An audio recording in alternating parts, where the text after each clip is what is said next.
আমরা বলি ৭২-এর সংবিধান জুলাই সনদের অংশ এবং জুলাই সনদ ৭২-এর সংবিধানে ঢোকার অপেক্ষায় আছে।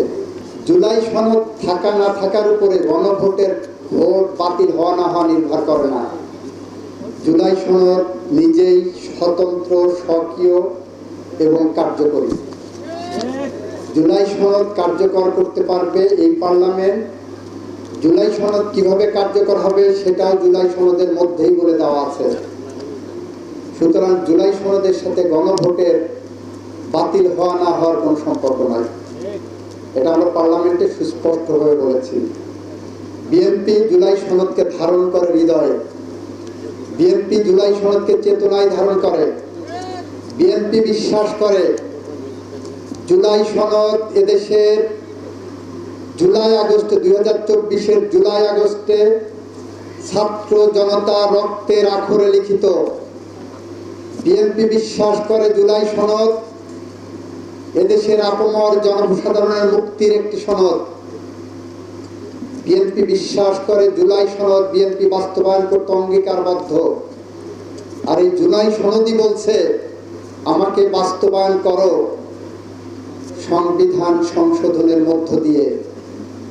এটা জুলাই সনদে সুস্পষ্টভাবে লিখিত আছে যে সংবিধান সংশোধনের মধ্য দিয়ে জুলাই সনদ বাস্তবায়িত হবে।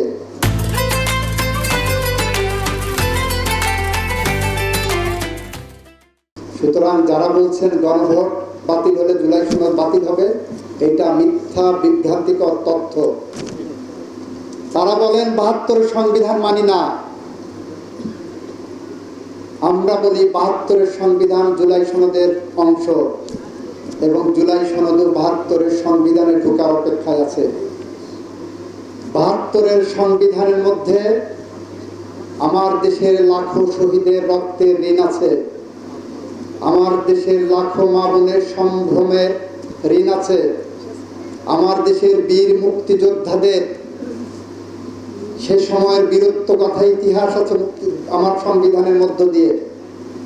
বিগত ৫৫ বছরে বাংলাদেশে যারা গণতন্ত্রের জন্য সংগ্রাম করেছেন, আইনের শাসনের জন্য সংগ্রাম করেছেন, ন্যায় বিচারের জন্য সংগ্রাম করেছেন, এই সংবিধানের মধ্যে তাদের ঋণ আছে। ঠিক একইভাবে যাদের রক্তের বিনিময়ে জুলাই সনদ এসেছে, সেই রক্তের আখরে লেখা হয়েছে জুলাই সনদের মধ্যে আমরা জুলাই সনদ বাস্তবায়ন করব সংবিধান সংশোধনের মধ্য দিয়ে। এখানে কোনো ইফস অ্যান্ড বাটস নাই। সুতরাং যারা বলছেন গণভোট বাতিল হলে জুলাই সনদ বাতিল হবে, তারা জনগণকে বিভ্রান্ত করার চেষ্টা করছেন। পার্লামেন্টে বিষয়টি আমরা ক্লিয়ার করেছি। আরেকটি নতুন তত্ত্ব তারা দিচ্ছেন, আমরা মানবাধিকার কমিশন আইন বাতিল করেছি, তত্ত্ব দিচ্ছেন আমরা সুপ্রিম কোর্টের পৃথক সচিবালয় আইন বাতিল করতে যাচ্ছি, তত্ত্ব দিচ্ছেন গুণ কমিশন বাতিল করতে যাচ্ছি, আরো কয়েকটি আইনের কথা বলে বলছেন এগুলো বাতিল করতে যাচ্ছি। প্রিয় বন্ধুরা, এর কোনোটাই বাতিলের খাতায় না, এর সবগুলো হলো পরবর্তীতে যাচাই বাছাই সাপেক্ষে আমরা আবার ফিরে আসব নতুন বিল নিয়ে, সেই কথা বলছি। সুতরাং তাদের বলা আর আমাদের করার মধ্যে পার্থক্য এখানেই।